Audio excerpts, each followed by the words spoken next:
Como saben, el título de esta conferencia es El pastor y su vida personal.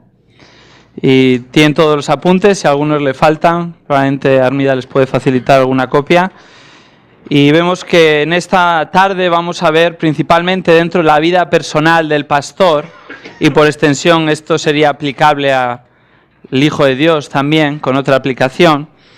Nos vamos a centrar en las prioridades, la compasión y la firmeza en la vida del pastor. La vida personal del pastor es muy amplia, no podemos abarcarla en su totalidad, por eso debemos cercar el campo que vamos a cultivar o vamos a trazar en esta tarde, y principalmente nos vamos a centrar en estas características de su vida.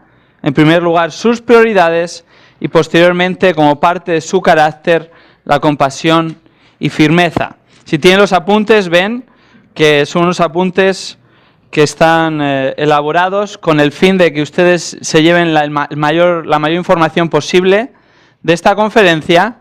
Prácticamente todo lo que voy a decir está escrito para que puedan escuchar y reflexionar sobre lo que estamos hablando. Incluso si ustedes quieren utilizarlo en un futuro este material como crean convenientes, está a su disposición para el uso, para la edificación de ustedes, de los hermanos.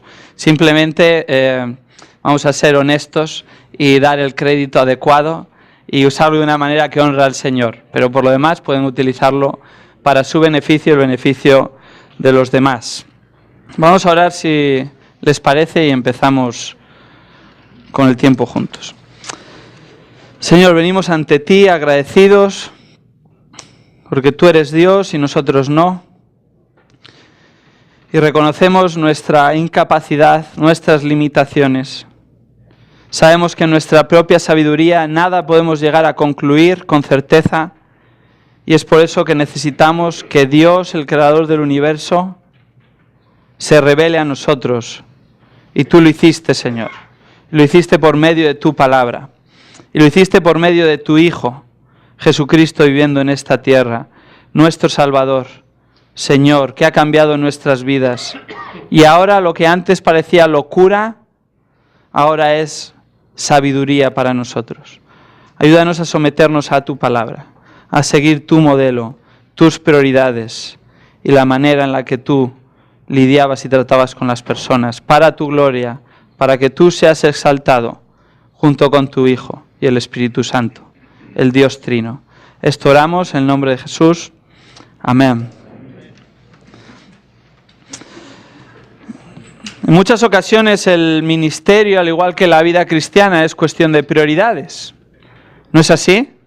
En nuestra sociedad de todo rápido y todos los compromisos que tenemos, siempre tenemos que estar tomando decisiones, aún en el día a día sin ni siquiera darnos cuenta.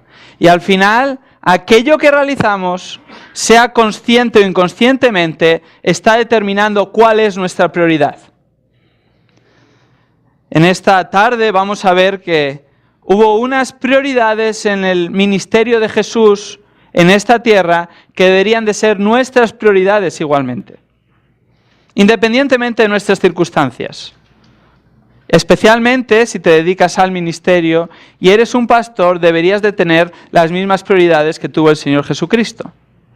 Y si eres una persona que apoya en el ministerio, o incluso un hermano de una congregación, estas prioridades son también para ti en la medida que te toca, y para apoyar a aquellos que se dedican al ministerio y entender a qué han de dedicar su tiempo y su esfuerzo, no exclusivamente, pero sí primordialmente. Fue hace ya casi 130 años, en 1873, en Dublín, en Irlanda, cuando el conocido predicador Moody escuchó las palabras del evangelista Henry Barley, que cambiaron su vida literalmente. Barley dijo, y cito, «El mundo está todavía por ver lo que Dios puede hacer con y por medio de un hombre que está total y completamente consagrado a Él». Él pronunció estas palabras en una reunión de oración en la casa de Henry Bewley. Y Barley ni siquiera recordaba que hubiera citado estas palabras en una conversación informal, pero estas palabras que él ni siquiera recordaba se grabaron a fuego en la mente de Moody. Y según Moody regresó desde Irlanda hasta Chicago, un largo viaje, no como hoy en día en avión se puede hacer en unas cuantas horas, un viaje de días, él recordó este encuentro y las veía por todo lugar que miraba. Venían a su mente cuando miraba al mar, venían a su mente cuando miraba la cubierta del barco. Incluso cuando llegó a Chicago dice que caminaba por sus calles y parecía que estaban grabadas en el pavimento. El resultado fue que Moody llegó a entender que estaba involucrado en demasiados ministerios para ser efectivo y por lo tanto comenzó a concentrarse en los dos prioritarios que la palabra establece para aquellos que están dedicados al ministerio del Señor: la oración y la proclamación de la palabra de Dios, especialmente el Evangelio. Y así hizo. Y el resto de la historia es conocido. Cómo Dios usó a un hombre dispuesto a consagrar su vida a las prioridades que Dios tiene y no a las que uno tiene, para la salvación de muchos y para la gloria de Dios. En muchas ocasiones es simplemente cuestión de prioridades. No estoy diciendo que si tienes las prioridades adecuadas vas a tener éxito en tu ministerio. Estoy diciendo que si tienes las prioridades adecuadas que la palabra establece, que Cristo ejemplificó, tu ministerio va a estar en el buen camino y Dios va a decidir cómo bendice ese ministerio en su voluntad. Puede ser con muchos convertidos, puede ser con ningún convertido, puede ser con pocos, puede ser con una iglesia de 20 personas o 10 personas, puede ser 100, pueden ser 400, pueden ser miles. Dios decide eso. Es parte de su voluntad soberana, no revelada, hasta que sucede. Pero su voluntad directiva ya revelada es para todos igual, independientemente del resultado. Y es que nuestra prioridad ha de ser la oración y la predicación de la palabra de Dios. Abramos nuestra Biblia en Marcos capítulo 1, donde encontramos al Señor Jesucristo en los comienzos de su ministerio público. Y el mismo Señor Jesucristo tuvo que enfrentar este dilema. Enfrentar el dilema de decidir qué era de mayor importancia sobre lo secundario. Marcos capítulo 1, versículos 35 al 39, en los cuales nos vamos a centrar especialmente. Si tenemos tiempo, saltaremos de los versículos 40 al 45. Si no es así, tienen todo el material para que lo puedan llevar a su casa y estudiarlo por su cuenta. Marcos capítulo 1, versículos 35 al 39, dice así la palabra del Señor, y doy lectura de la Biblia de las Américas. Levantándose muy de mañana, este es Jesucristo, cuando todavía estaba oscuro, salió y se fue a un lugar solitario y allí oraba. Y Simón y sus compañeros salieron a buscarle. Le encontraron y le dijeron: «Todos te buscan». Y él les dijo: «Vamos a otro lugar, a los pueblos vecinos, para que predique también allí, porque para eso he salido». Y se fue por toda Galilea, predicando en sus sinagogas y expulsando demonios. Encontramos al Señor Jesucristo en medio de su ministerio, y Marcos, una versión abreviada del Evangelio que va al punto, que es conciso, nos muestra que el Señor Jesucristo había comenzado su ministerio. Si vamos al capítulo 1 de Marcos, el versículo 1, enfatizando el Evangelio. Comienza el Evangelio ni siquiera con genealogías, no con el nacimiento del Señor Jesucristo, sino que va directo al punto. Versículo 1, principio del Evangelio de Jesucristo, Hijo de Dios. Y después en los versículos 2 y 3 cita al profeta Isaías anunciando un predecesor del Mesías que iba a anunciar el arrepentimiento. Este predecesor cumple la promesa de Isaías en los versículos 4 al 8, Juan el Bautista, que anunciaba el arrepentimiento y la venida de aquel quien no iba a ser digno ni siquiera él de desatar la correa de sus sandalias. Y entonces Jesús entra en escena en el versículo 9. Viene, se bautiza, da testimonio. Por cierto, como nota a pie de página, este es uno de los lugares en la Biblia donde encontramos a la Trinidad en el mismo pasaje. Encontramos al Señor Jesucristo en esta tierra bautizándose. encontramos a Dios Padre diciendo, este es mi Hijo amado en quien tengo complacencia, y el Espíritu Santo descendiendo como en forma de paloma. Y entonces el Señor Jesucristo, tras ser bautizado y descender el Espíritu Santo sobre él, le lleva al desierto, versículos 12 y 13. Allí permanece 40 días, es tentado por Satanás. Mateo nos da mucha más información de lo que Marcos tan solo cita. Y al regresar del desierto, versículos 14 y 15, comienza a ¿qué?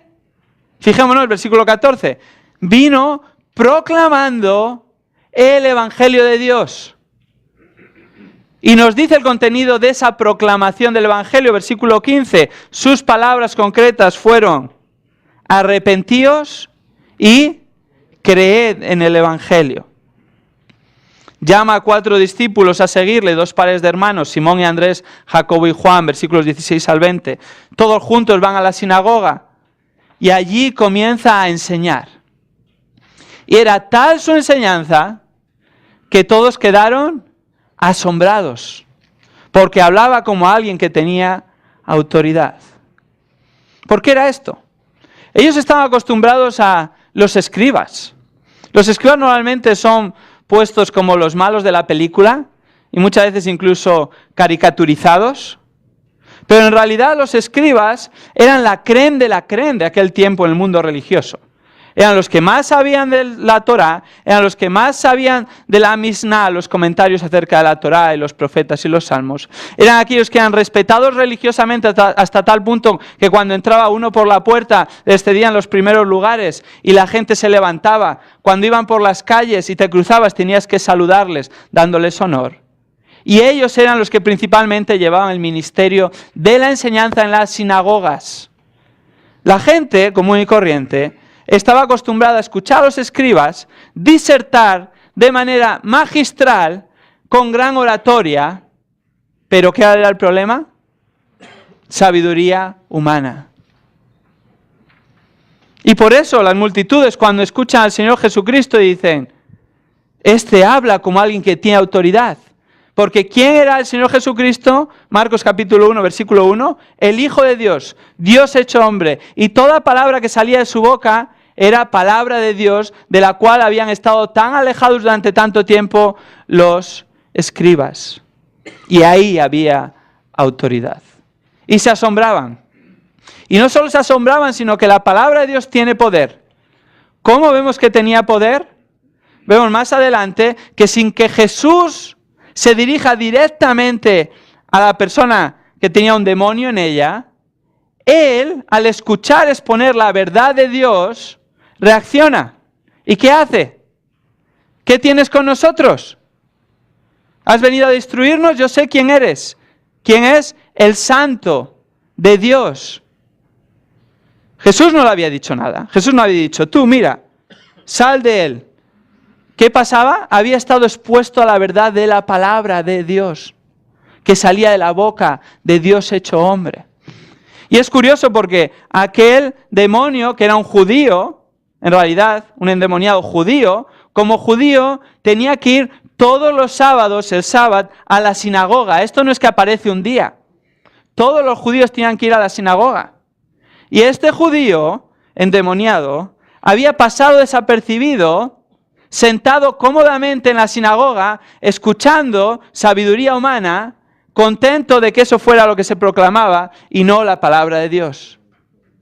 Y cuando escucha la palabra de Dios, él mismo se muestra incómodo y reacciona porque sabía quién estaba hablando y las palabras que estaban hablando, con autoridad.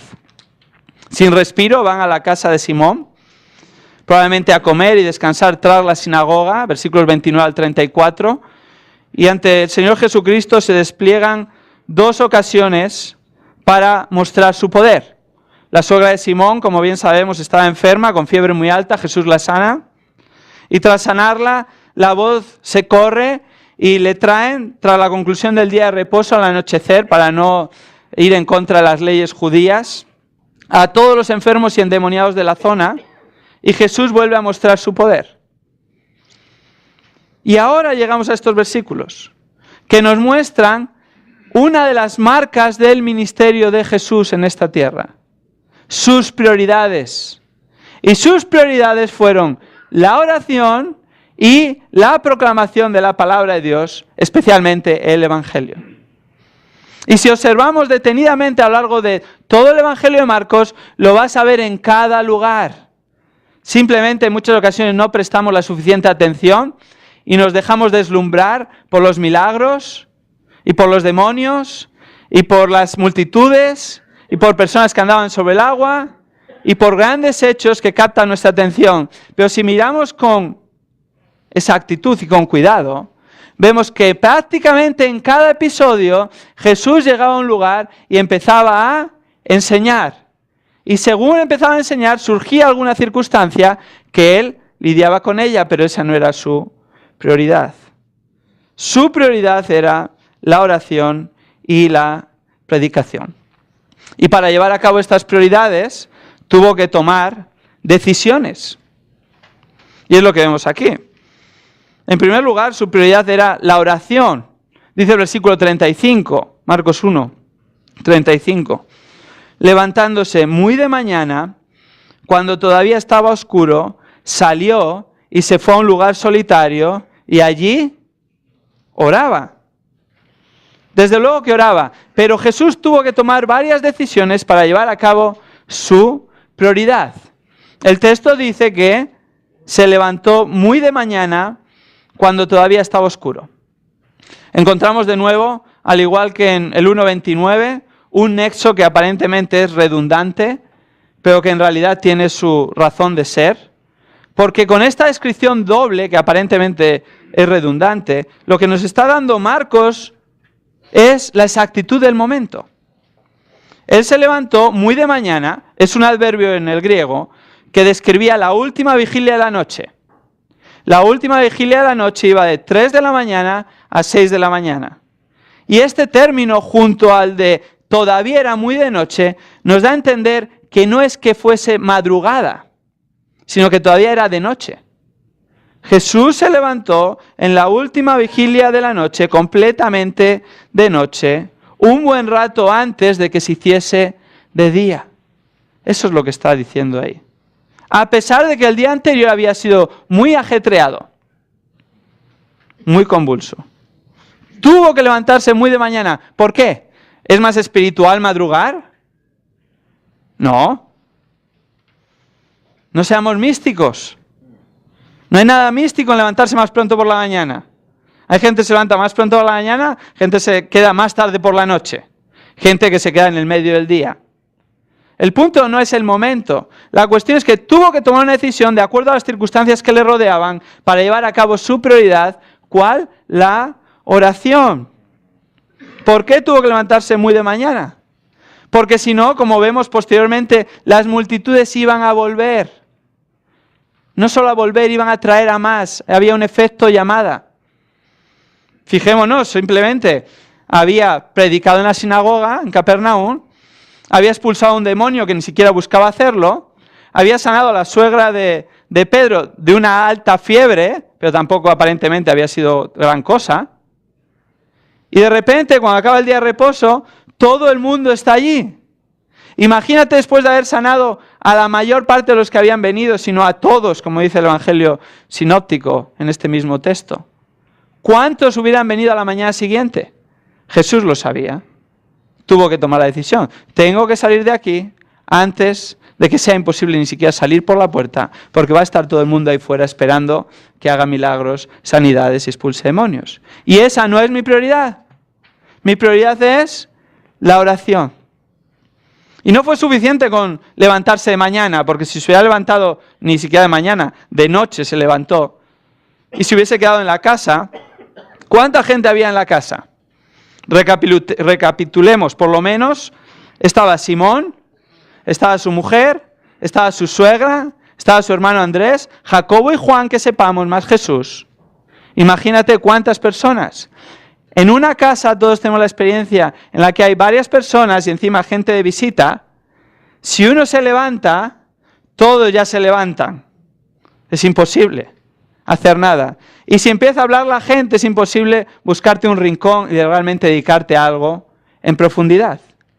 Por eso dice el texto que salió y se fue a un lugar solitario, porque si no hubiera sido imposible orar.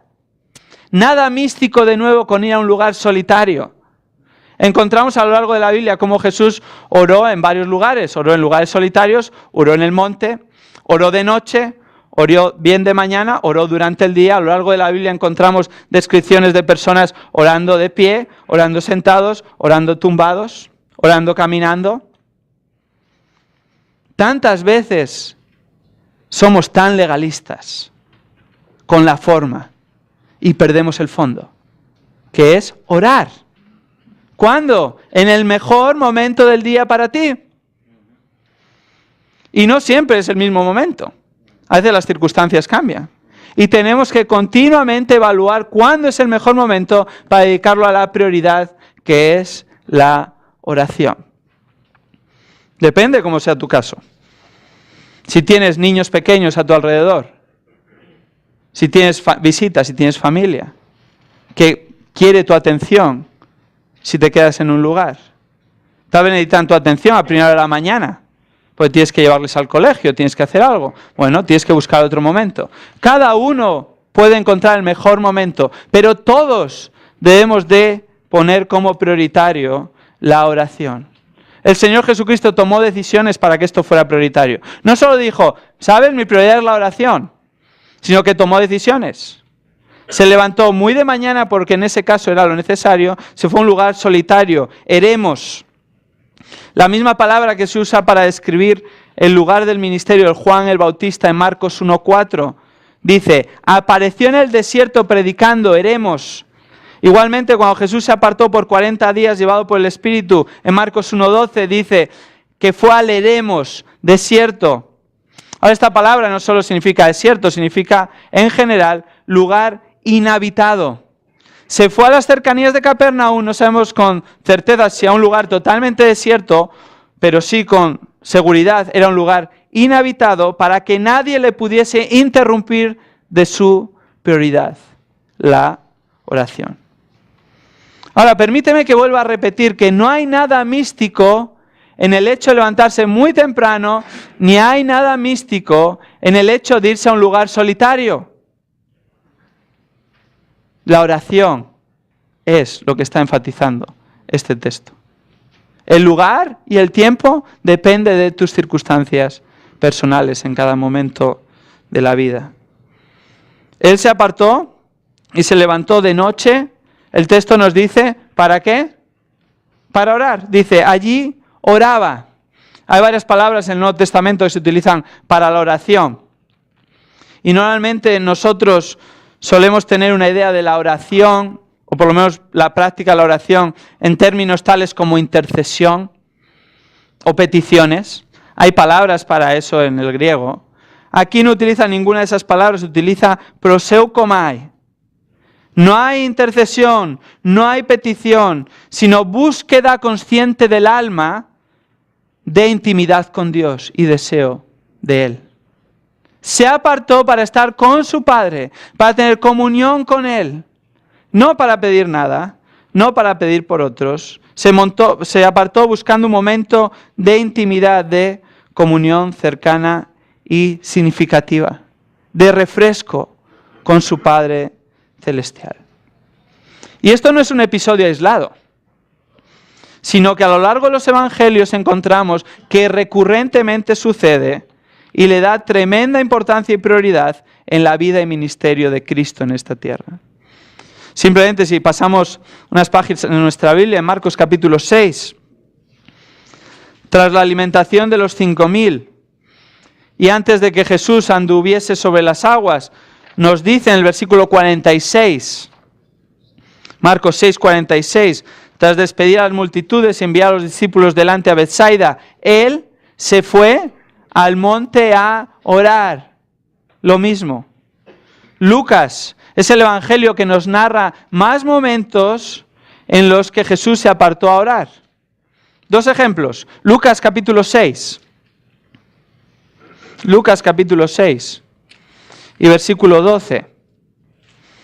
Vemos que antes de escoger a los 12 apóstoles, entre sus seguidores, dice que en esos días Él se fue al monte a orar y pasó toda la noche en oración a Dios.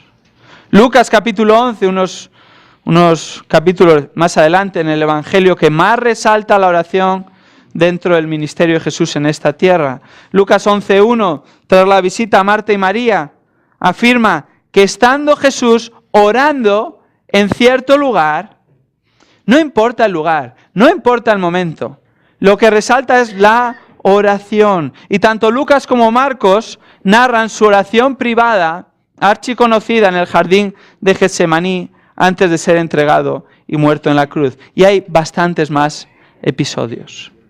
La prioridad de Jesús era la oración. ¿Es tu prioridad? Un reconocido comentarista comenta acertada y reflexivamente sobre este versículo. Si Jesús, en su gran poder y unidad con Dios, pudo sentir la urgente necesidad de comunión con el Padre, ¿cuánto más tú y yo necesitamos ir al Padre para recibir las fuerzas que ayudan a nuestra debilidad y el conocimiento que suple nuestra ignorancia? La oración nos lleva a tal comunión con Dios como ninguna otra cosa es capaz. Si Jesús lo necesitaba, ¿cómo no lo vamos a necesitar nosotros? Si era una prioridad en la vida de Jesús, Dios hecho hombre, y todavía Dios 100%, ¿cómo no va a ser una prioridad para nosotros? Ahora, a veces no lo captamos, lo pasamos por alto y no nos debemos sentir mal. ¿Sabes qué? Los discípulos tampoco lo entendieron al principio. El ejemplo de Jesús, sin embargo, fue de tal constancia que aunque en un principio los discípulos no compartían y posiblemente ni comprendían tal prioridad de la oración, posteriormente no solo lo comprendieron, sino que lo pusieron en práctica. Hechos capítulo 1. Vayamos ahí por unos instantes. Hechos capítulo 1. Un pasaje muchas veces poco observado, por lo tanto mal interpretado. Vemos que Jesús, tras prometerle la venida del Espíritu Santo, versículos muy conocidos, Hechos 1:5, y el poder que recibirían con él para ser testigos en Jerusalén, Judea, Samaria, hasta los confines de la tierra, versículo 8, se marcha al cielo, 2 ángeles vienen, les dicen que de igual manera que le habían visto marchar, él iba a regresar, versículos 10 al 11. ¿Dónde van inmediatamente los apóstoles? ¿Dónde van? A Jerusalén. ¿Dónde en Jerusalén? Al aposento alto. Ahora, muchos interpretan esto como una muestra de miedo. Y dicen, ¿sabes? Tenían miedo. Estaban inseguros. Tenían temor. Pero por más que mires el texto y lo mires de un lado al otro y hagas así a la Biblia, no hay ninguna palabra que dice que tiene temor. Solo elucubramos de alguna manera que tenían miedo. No digo que no tuvieran miedo, pero el texto no dice que tenían miedo ni resalta eso en esta ocasión. ¿Qué resalta que estaban haciendo en el aposento alto los 11 apóstoles, salvo Judas Iscariote ya muerto? ¿Qué estaban haciendo? Versículo 14. Entregados de continuo a la oración. Entregados de continuo a la oración. No se habían apartado por miedo, sino para que nada les distrajese para orar. Y lo enfatiza en sobremanera. No solo estaban orando, estaban entregados a la oración. Es un verbo muy fuerte. Estás con todo tu ser haciéndolo. Y por si acaso queda alguna duda, echa ahí un adverbio de continuo a la oración. Entregados de continuo a la oración, a una dependencia absoluta de Dios, porque eran conscientes, nosotros no podemos hacer nada. Cristo se ha ido, ¿qué podemos hacer nosotros? Nada, nada. Necesitamos estar en comunión absoluta con el Padre, como Jesús lo había hecho en su ministerio. Los discípulos lo hicieron igual. Hermanos, ¿cómo está nuestra vida de oración? Ayer escuchábamos al hermano MacArthur que normalmente el Espíritu Santo es el patito feo de la Trinidad. No lo dijo él con esas palabras, eso lo digo yo. Pero ¿cuántas veces la oración es la hermana pobre de la vida espiritual? Y no es una prioridad. Y muchas veces nos preguntamos, ¿por qué no viene la gente a las reuniones de oración? Porque no oran en casa. ¿Por qué van a ir a orar a otro sitio? Es fácil. No nos engañemos. Mírate a ti mismo. ¿Estás orando realmente? ¿Estás dedicado a la oración? ¿Apartas tiempo para la oración? ¿Es una característica de tu vida? Si es así, cuando hay un tiempo común con los hermanos, vas a hacer todo lo posible porque es una prioridad, no para ir a un lugar y hacer una marca en un sentirse bien, ¿no? Legalistamente porque he ido a la reunión de oración, que casi nadie va, y soy más espiritual que los demás. No es porque sale del corazón, porque estás llevando una vida de oración, pero empieza por nosotros. Empieza por nosotros, empieza con nuestro ejemplo. Y eso hace mella. Lleva tiempo a veces. Los discípulos no lo captaron al principio. Necesitaron estar 3 años con él. 3 años. Y luego cuando se fue, parece que captaron del ejemplo y empezaron a ponerlo en práctica en el aposento alto. Necesitamos ejemplos.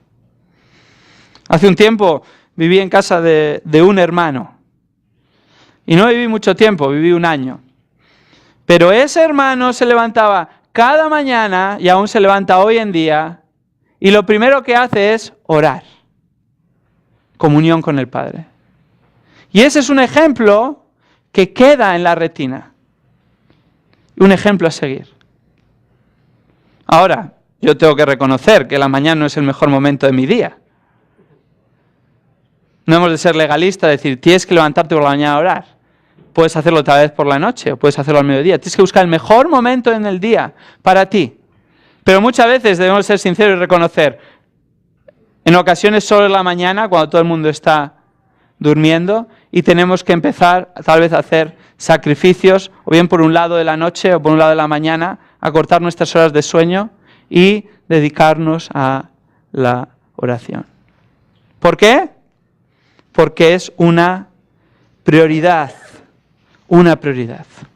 Nosotros ahora como congregación en León, el Señor ha puesto delante de nosotros un gran reto. Estamos sobrepasados, humanamente hablando. El Señor nos ha dado una propiedad de 5.000 metros cuadrados, 1,2 acres aproximadamente, en una de las mejores zonas de la ciudad, en una zona con mucha visibilidad, un lugar que a día de hoy, incluso con la crisis, estaría entre 3 y 5 millones de dólares al cambio, su valor, si fuese a ser comprado. Y es para hacer una iglesia.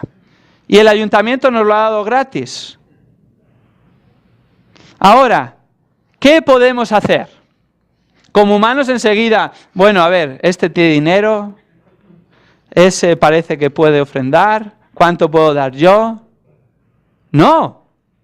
Primero hemos de orar, porque si es una prioridad en la vida, vamos a venir al Padre en comunión cercana con Él, dependiendo totalmente de Él, y decir, Señor, tú nos has dado esto, tú puedes dar el resto, vamos a estar en comunión contigo cercana, y vamos a esperar que tú suplas, y vamos a también pedir e interceder, porque hay lugar para ello.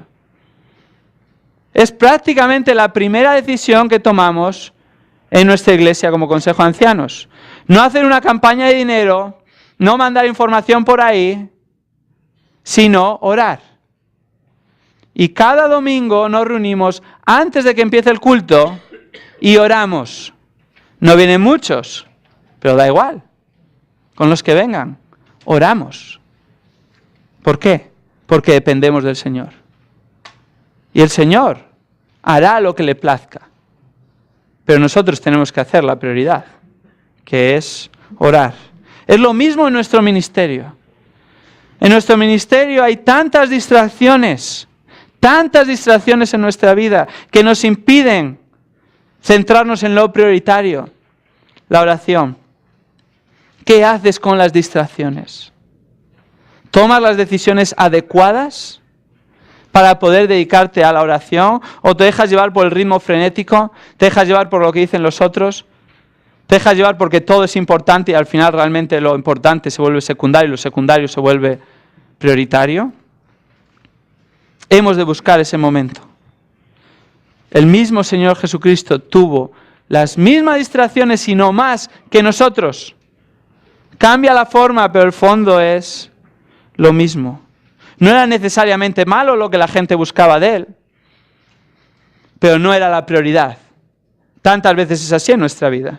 No es malo lo que la gente demanda de nosotros, no es malo cómo utilizamos nuestro tiempo, no estamos pecando, es más, incluso estamos haciendo bien a gente, pero está tomando el lugar de la prioridad, la oración.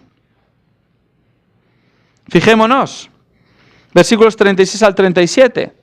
Simón y sus compañeros salieron a buscarle, sus recién estrenados discípulos, que no apóstoles todavía, y le encontraron y le dijeron: todos te buscan. Aquí estaba el test realmente, de si era su prioridad o no, había sido algo circunstancial. Los discípulos no entendían aún cuál era la prioridad de Jesús. Ellos decían: mira, qué gran oportunidad. Toda esa gente ahí, todos te buscan, vamos a capitalizar tu popularidad. Vamos a aprovechar el momento. Un buen momento para alcanzar a todas estas personas. Vamos allí, haz sanidades, expulsa demonios, tienes que ser conocido, tienes que ayudar a la gente. Y Simón, con su liderazgo impulsivo, que observamos en el resto de los evangelios, encabeza al resto, salieron a buscarle. Literalmente en el original es, salieron a hacer una batida. Es un verbo que se utilizaba para salir a cazar. Buscar por todos los lados hasta que encuentras tu presa. Todos te buscan, dice. Y es curioso porque estudiando este verbo buscar, ceteo, es una palabra neutral, no tiene necesariamente una connotación positiva o negativa, depende del contexto en el que se use. Pero todas las veces que aparece en el Evangelio de Marcos, 10 veces, tiene connotaciones negativas relacionadas con las personas que buscan a Jesús. Aquí le buscaban. ¿Para qué? Para distraerle su prioridad y que hiciesen la suya. Si vamos a Marcos 3:32, vemos que su madre y sus hermanos llegan a la casa en la que estaba, en la que acababa de responder a los escribas de Jerusalén, los escribas que eran fariseos de Jerusalén, cuando le estaban acusando de que él tenía Belcebú y que él hacía las obras por el poder de Belcebú. Entonces cuando dice: mira, eso que dices es el pecado imperdonable, el resto de los pecados van a ser perdonados, pero ese no. Y entonces llegan su familia. ¿Qué estaban haciendo? Buscándole. Mismo verbo. ¿Por qué? Si vamos al versículo 22, ¿por qué le buscaban? Versículo 21 y 22. Porque decían: está loco, está fuera de sí. ¿Por qué está haciendo esto? Y fueron a reconvenirle. De hecho, más que reconvenirle, a custodiarle, la palabra que se emplea ahí para llevarle, era una palabra que se utilizaba para cuando los guardias iban a por una persona para que en contra de su voluntad llevarle de un lugar a otro. Es la palabra que utiliza ahí para lo que quería hacer su familia, porque pensaban que estaba loco. Y le buscaban para eso. Connotación negativa. En Marcos 8, versículos 11 al 12, los fariseos buscaban de él una señal. Pero no para la señal, sino porque eran incrédulos que no creían y estaban probando al Señor Jesucristo. Le buscaban con una connotación negativa. Otras 5 ocasiones, Marcos 11, 18, 12, 12, 14, 1, 14, 11, 14, 55.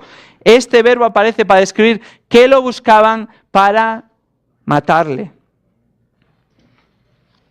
Interferir con su ministerio, de una manera o de otra.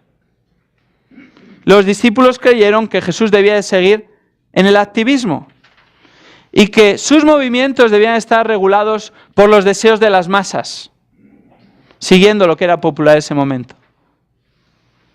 Qué contraste con el ministerio de Jesús y sus prioridades, ¿verdad?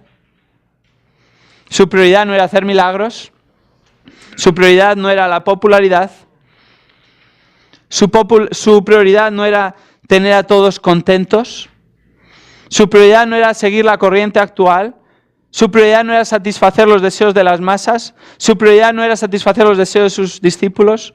Su prioridad no era ser políticamente correcto. ¿Cuántas veces para nuestra vergüenza estas son nuestras prioridades? ¿O dejamos que alguien haga que eso sean nuestras prioridades? La prioridad de él era la oración.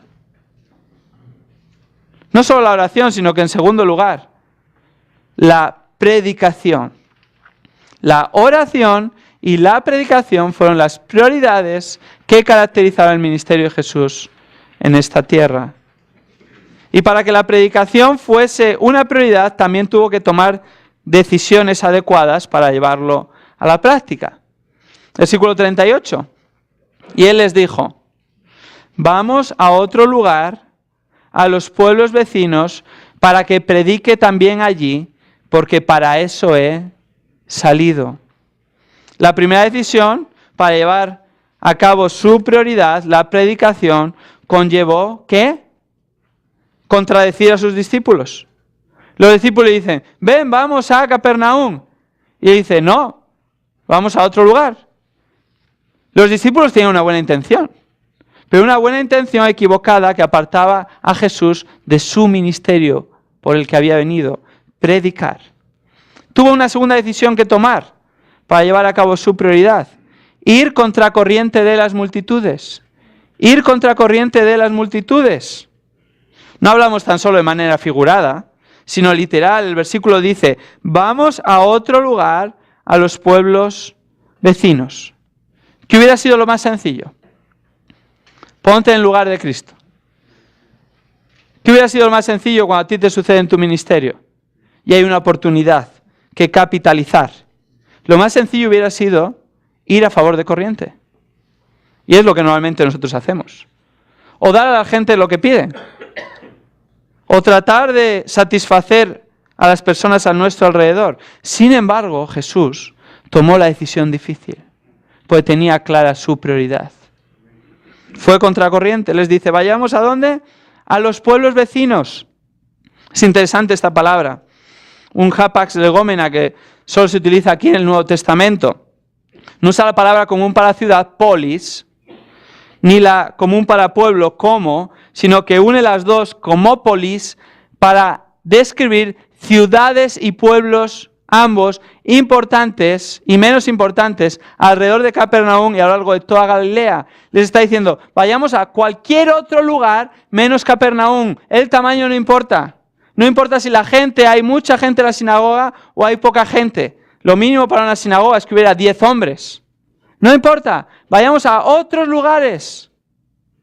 No estoy interesado en que muchos sigan de manera superficial. Estoy interesado en proclamar la verdad de Dios, el Evangelio, y predicarla. ¿Con qué propósito les contradice? Jesús no era un peleón. No encontremos aquí justificación para decir: mira, vamos a llevar la contraria o salirnos con la nuestra. No, lo que hizo fue cumplir su prioridad y tuvo que contradecir para eso. Versículo dice: ¿para qué? ¿Para qué tenía que ir a los pueblos vecinos? Para que predique también allí, porque para eso he salido. Para eso he salido. No es de Capernaum que había salido. Ahí se encuentra en un lugar solitario, fuera de Capernaum, le encuentra a los discípulos. Sino que si vamos a Lucas 4:43, en el pasaje paralelo dice: porque para eso yo he sido enviado. ¿Enviado por quién? Por el Padre. Por eso había venido a esta tierra, para predicar. Para predicar. Esa fue la razón principal. Para que predique también allí. Había predicado en Capernaum, ahora tenía que predicar en el resto de lugares. Predicar, queruso, exponer, proclamar, anunciar a las personas la verdad. ¿Cuál era el contenido de su proclamación? El texto no lo dice directamente, pero no es difícil aseverar por el contexto inmediato: el Evangelio de Dios y por extensión toda la palabra de Dios. Si vamos a Marcos 1, versículo 14 y 15, había venido ¿a qué? A proclamar el Evangelio de Dios. El contenido de sus palabras: arrepentíos, y creed en el Evangelio. Esa es la razón principal por la que tuvo 3 años de ministerio, para proclamar el Evangelio, para proclamar la palabra de Dios, para predicar, para comunicar, para ejemplificar el mensaje de Dios a sus discípulos y al resto. Y Jesús cumplió su prioridad. Versículo 39. No solo lo dijo, sino que lo hizo. Y fue por toda Galilea, predicando en sus sinagogas y expulsando demonios. La parte de expulsando demonios es secundaria. No porque yo le quiero dar más énfasis a la predicación que a expulsar demonios, sino porque en el caso anterior, en la sinagoga de Capernaum, ¿qué hizo? Enseñar. Si vamos a Marcos capítulo 1, versículos 21 al 28, encontramos que entró y no se puso a expulsar demonios. Se puso a enseñar. Y según los que estaban endemoniados iban en contra de él, entonces él expulsaba a esos demonios. Era secundario, era fruto de su ministerio prioritario, que era la predicación. Y lo hizo con autoridad. Y les predicaba la palabra de Dios, el Evangelio. ¿Qué estás haciendo tú? ¿Estás dedicando tu tiempo, tu vida, tus recursos a hacer lo mismo que Cristo hizo? ¿O tú sabes mejor? Tú sabes realmente lo que necesita tu iglesia o tu ciudad. O cómo distribuir tu tiempo, en qué enfatizar o en qué usar los recursos. ¿Sabes? Indirectamente estamos diciendo eso si hacemos otra cosa. Estamos diciendo, yo sé mejor que Dios. No, Él mismo. Dios hecho hombre, podía haberlo hecho de la manera que le hubiera dado la gana.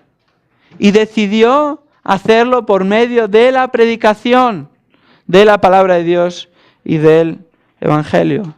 En cambio, estamos tan alejados en general en la iglesia llamada evangélica en la actualidad de estas prioridades. Recientemente leí una encuesta en la que preguntaban ¿cuál es la solución para el declive de las iglesias? Las personas encuestadas contestaban con las mejores intenciones de ayudar, no tenemos por qué dudarlo. Y esto era lo que decían. Un 32% decía, necesitamos más actividades. Un 24% decía, necesitamos servicio, necesitamos culto, necesitamos reuniones más atractivos, más dinámicos, sin tanta predicación. Un 18% decía, hemos de ser más tolerantes con los pecados que la sociedad tolera, o si no, no vamos a ser capaces de alcanzarles. Total, si no hacen daño a nadie, ¿por qué vamos a hacer la gran cosa? Buena intención, pero equivocados. En contra de lo que dice la palabra de Dios. Cada uno podemos tener nuestras prioridades. Y de hecho, lo sepas o no, lo hagas conscientemente o no, tienes tus prioridades. Si pasas un día con una persona, más bien una semana tal vez sería más representativo, sabes cuáles son las prioridades de esa persona. Por la manera que utiliza el tiempo. Cada uno tenemos nuestras prioridades. La pregunta es, ¿son las prioridades adecuadas? ¿O nos dejamos llevar por el momento, por las circunstancias, por lo que la gente espera, por las oportunidades aparentemente buenas? Dios tenía y tiene sus prioridades que el Señor Jesucristo ejemplificó. La oración y la predicación de la palabra y del Evangelio. Y eso es lo que usó, y eso es lo que usa, y eso es lo que usará. Dios usó a los profetas cuando estaban en comunión con Él y predicaban su palabra. Dios usó a Juan el Bautista predicando el arrepentimiento. Dios, cuando se hizo hombre en la persona de Jesucristo, predicó. Posteriormente, sus apóstoles predicaron. Pablo predicó. Pablo dijo a Timoteo, predica la palabra. Pablo dijo a Timoteo, esto pasa a hombres fieles, ¿verdad?, que sean capaces de enseñar. Lo mismo una vez tras otra. Y a lo largo de la historia de la iglesia, en aquel momento en el que Dios ha usado a hombres de Dios para que la gente llegue al conocimiento de la verdad, ha sido por medio de su palabra y la predicación de la palabra. No ha habido otra fórmula que dure y sea realmente efectiva para la salvación. Dios ha usado y Dios usa la locura de la predicación. Muchos piensan, estás loco. Incluso dentro de la misma iglesia. Pero es lo que Dios usa. Y es lo que tenemos que hacer. Dios no usa las actividades. Dios no usa la popularidad. Dios no usa las tendencias sociales. Dios no usa las tendencias culturales. Dios no usa lo políticamente correcto. Eso son cosas de hombres. Dios usa la centralidad de la predicación de su palabra, como usó en aquel tiempo, como ha usado en el pasado, como usa hoy en día y como usará hasta que Él venga. No hay atajos, no hay otra manera. En el plan de Dios, nada sustituye a la predicación. ¿Los apóstoles lo entendieron? No lo entendieron en un primer momento. En ese episodio de Capernaum, le acababan de ver predicar, enseñando en la sinagoga y estaban asombrados. Pero no lo entendieron, porque enseguida fueron y dijeron, vamos, hay gente esperando, vamos a hacer milagros, vamos a expulsar demonios. Estaban maravillados. A veces pasa así, ¿no? A veces asumimos una verdad y la decimos, pero hay alguna desconexión en algún lugar de nuestra cabeza en la que afirmamos algo, pero hacemos otra cosa. Eso es lo que están haciendo los apóstoles. Pero posteriormente lo entendieron. No solo se fueron al aposento alto tras la ascensión de Jesús a orar, a dedicarse continuamente a la oración, sino que si vamos a Hechos 6, unos capítulos más adelante, encontramos que entendieron realmente la prioridad de la predicación porque lo habían visto en Cristo. Hechos, capítulo 6. Y fijémonos el contexto. En el contexto que sucedía, la iglesia estaba creciendo por la predicación del Evangelio, de la palabra.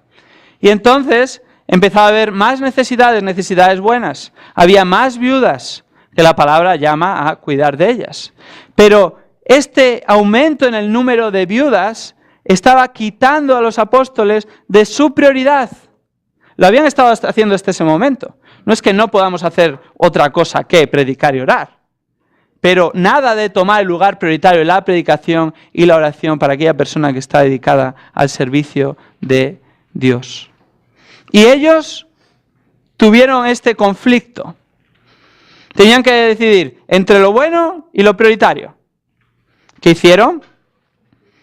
Eligen a hombres idóneos, fieles de buen testimonio, para servir mesas, diáconos, para servir las mesas, para ocuparse de eso. ¿Por qué? Versículo 4. Nosotros nos entregaremos, mismo verbo que en Hechos 1:14 que dice que están entregados de continuo a la oración, nosotros nos entregaremos de continuo, de nuevo, ¿a qué? A la oración y al ministerio de la palabra, la predicación. Nos entregaremos, todo mi ser va a estar en esto. Todos mis recursos, la mayor parte de mi tiempo, me voy a entregar a ello. No hacer un huequecito, no hacerlo de cualquier manera, sino estar entregados a la prioridad y buscar otras personas que ejerciten sus dones, en ese caso, para servir al Señor en esos aspectos tan necesarios. Yo entiendo que nuestras iglesias no son iglesias grandes, probablemente la mayoría, ¿no?, de nosotros. Y a veces podemos tener esta tentación de pensar, bueno, en esa iglesia, hoy en día estamos aquí, hay 700 hermanos que están sirviendo de voluntarios. En mi iglesia no hay ni 700, ¿verdad? No hay ni no sé cuántos. No, es imposible tenerlo. No, empiezas con lo que tienes. Ahora, si tú lo estás haciendo todo, nadie va a hacerlo. Si tú no tienes la visión y la prioridad y empiezas a comunicarla, no hay otras personas que empiecen a servir. A lo mejor no necesitas 700 porque no es una iglesia de 7000, pero a lo mejor solo necesitas 2 porque es una iglesia de 50. Pero no puedes estar tú entregándote de continuo a aquello que no es una prioridad. Puedes hacerlo un tiempo, Los apóstoles lo hicieron un tiempo, hasta que se dieron cuenta, no puede seguir esto así. Nos está absorbiendo. Vamos a buscar a las personas que hagan esto. ¿Para qué? No para decir, mira, yo soy mejor que vosotros, esto es servicio de segunda categoría. No. ¿Para qué? Para dedicarme a lo que he sido llamado por el Señor, lo que Él ejemplificó, la oración y la predicación de la palabra. Pero hacerlo de verdad, estar entregados, ser diligentes, ser disciplinados, orar de verdad, no que sea una excusa para irnos a ver el partido de fútbol. Dedicarnos a estudiar la palabra y la gente vea que eso realmente es una característica de nuestra vida, que dedicas horas, que no es que te quieres escaquear o no hacer lo que otros hacen. Y tenemos que ser coherentes. No solo podemos decir, esta es la prioridad, tenemos que vivirlo, o si no la gente enseguida no querrá servir, porque tú no estás haciendo tu labor a la que estás siendo llamado. Estas son las prioridades. Y como tales han de ser la prioridad en nuestras vidas y por extensión la prioridad en los ministerios en los que el Señor nos ha puesto a cada uno y en nuestras congregaciones. Un faro que se encontraba a lo largo de una inhóspita costa era atendido por una persona al que se le había dado el aceite justo para cada mes. Y con este aceite lo que tenía que hacer era encenderlo cada noche. Así que un día vino una mujer pidiendo aceite para ella y para su hijo. Se les había acabado y no podían calentarse. Así que le pareció una causa noble y una petición razonable y les dio algo de aceite. Otro día acudió un granjero que se le había parado la lámpara de aceite y su hijo no podía estudiar, así que le dio aceite. Otro día apareció otra persona que necesitaba aceite para el motor de su tractor y le dio aceite. El encargado del faro consideró cada petición y dio a cada petición que aparentemente era buena. Pero en los últimos días del mes, el tanque de aceite del faro estaba vacío y no pudo encender la luz. Y esa noche, 3 navíos chocaron contra las rocas y más de 100 personas perecieron. Al día siguiente llegó un oficial del gobierno que investigaba lo que había sucedido. Y el hombre explicó lo que había hecho y el por qué, con toda la buena intención. Y el oficial le respondió, se te fue asignada una sola tarea. Y con insistencia recalcó, esa era mantener la llama ardiendo cada noche del mes. Todo lo demás era secundario. No hay excusa que valga.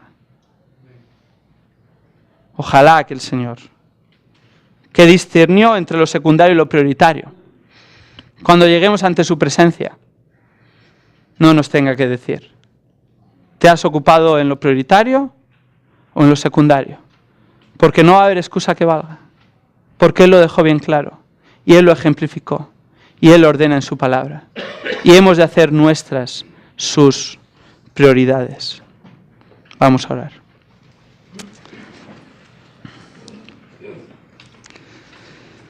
Señor, gracias por tu palabra. Gracias porque tu palabra es verdad. Gracias porque en ella encontramos la sabiduría que nosotros no tenemos, Señor. Evita que pensemos que nosotros sabemos mejor. Evita que pongamos excusas y que seamos fieles en las prioridades a las que tú nos has llamado.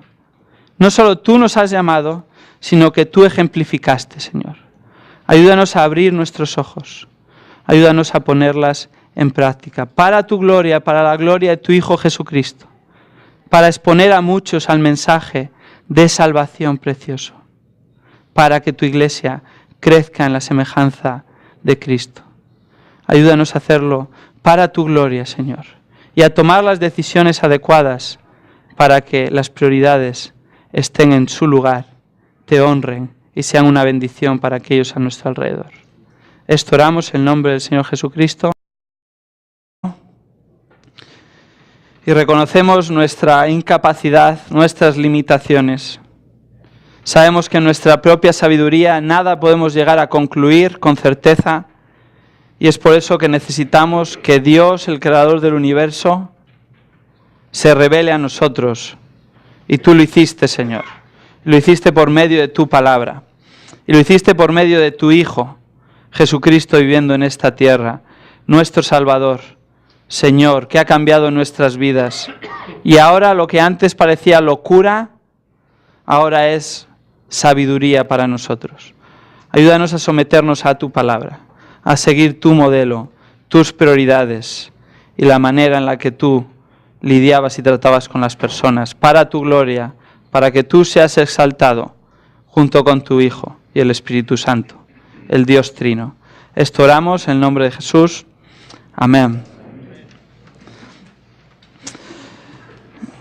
En muchas ocasiones el ministerio, al igual que la vida cristiana, es cuestión de prioridades. ¿No es así? En nuestra sociedad de todo rápido y todos los compromisos que tenemos, siempre tenemos que estar tomando decisiones, aún en el día a día sin ni siquiera darnos cuenta.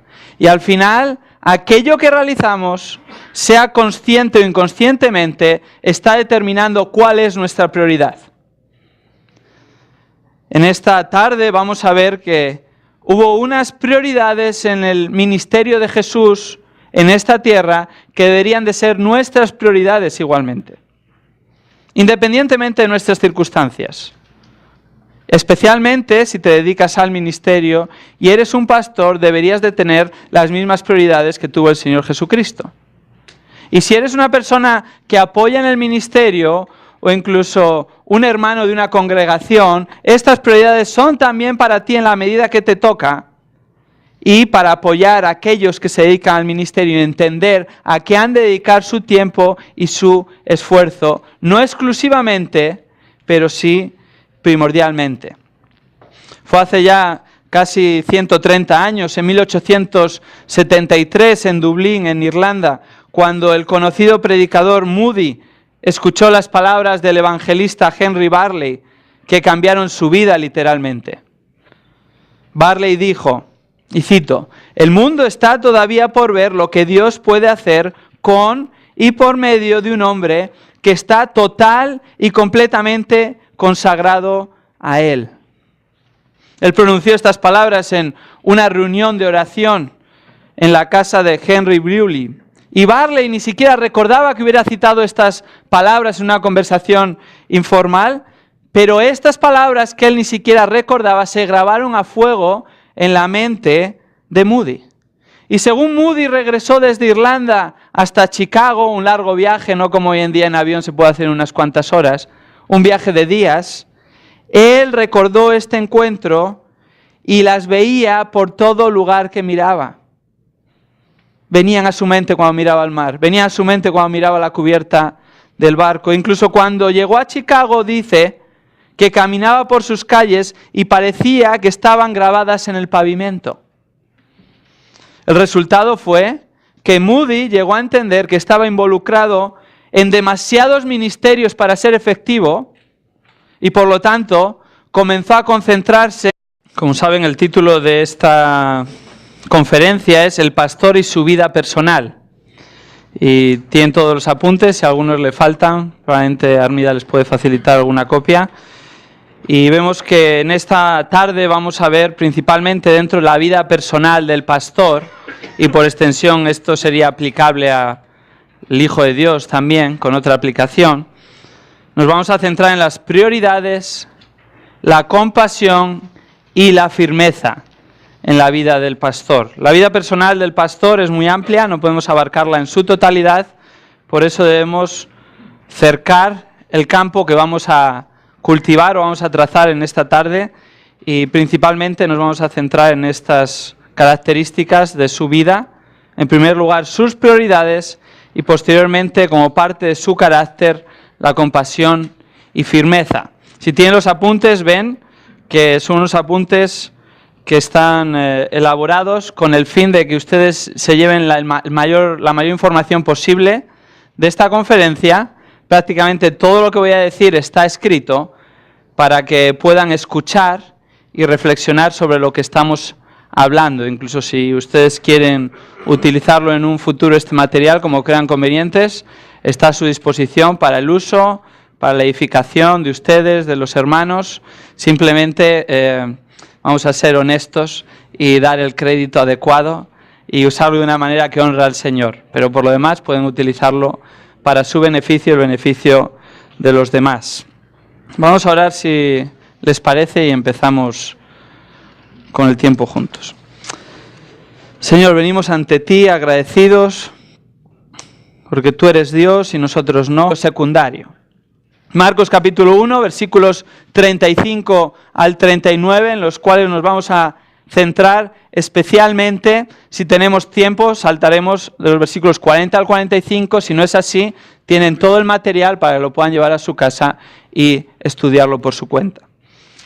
Marcos capítulo 1, versículos 35 al 39, dice así la palabra del Señor, y doy lectura de la Biblia de las Américas. Levantándose muy de mañana, este es Jesucristo, cuando todavía estaba oscuro, salió y se fue a un lugar solitario y allí oraba. Y Simón y sus compañeros salieron a buscarle. Le encontraron y le dijeron: «Todos te buscan». Y él les dijo: «Vamos a otro lugar, a los pueblos vecinos, para que predique también allí, porque para eso he salido». Y se fue por toda Galilea, predicando en sus sinagogas y expulsando demonios. Encontramos al Señor Jesucristo en medio de su ministerio, y Marcos, una versión abreviada del Evangelio que va al punto, que es conciso, nos muestra que el Señor Jesucristo había comenzado su ministerio. Si vamos al capítulo 1 de Marcos, el versículo 1, enfatizando el Evangelio. Comienza el Evangelio ni siquiera con genealogías, no con el nacimiento del Señor Jesucristo, sino que va directo al punto. Versículo 1, principio del Evangelio de Jesucristo, Hijo de Dios. Y después en los versículos 2 y 3 cita al profeta Isaías anunciando un predecesor del Mesías que iba a anunciar el arrepentimiento. Este predecesor cumple la promesa de Isaías en los versículos 4, en los dos prioritarios que la palabra establece para aquellos que están dedicados al ministerio del Señor: la oración y la proclamación de la palabra de Dios, especialmente el Evangelio. Y así hizo, y el resto de la historia es conocido. Cómo Dios usó a un hombre dispuesto a consagrar su vida a las prioridades que Dios tiene y no a las que uno tiene, para la salvación de muchos y para la gloria de Dios. En muchas ocasiones es simplemente cuestión de prioridades. No estoy diciendo que si tienes las prioridades adecuadas vas a tener éxito en tu ministerio. Estoy diciendo que si tienes las prioridades adecuadas que la palabra establece, que Cristo ejemplificó, tu ministerio va a estar en el buen camino y Dios va a decidir cómo bendice ese ministerio en su voluntad. Puede ser con muchos convertidos, puede ser con ningún convertido, puede ser con pocos. Puede ser con una iglesia de 20 personas o 10 personas, puede ser 100, pueden ser 400, pueden ser miles. Dios decide eso. Es parte de su voluntad soberana, no revelada, hasta que sucede. Pero su voluntad directiva ya revelada es para todos igual, independientemente del resultado. Y es que nuestra prioridad ha de ser la oración y la predicación de la palabra de Dios. Abramos nuestra Biblia en Marcos capítulo 1, donde encontramos al Señor Jesucristo en los comienzos de su ministerio público. Y el mismo Señor Jesucristo tuvo que enfrentar este dilema. Enfrentar el dilema de decidir qué era de mayor importancia sobre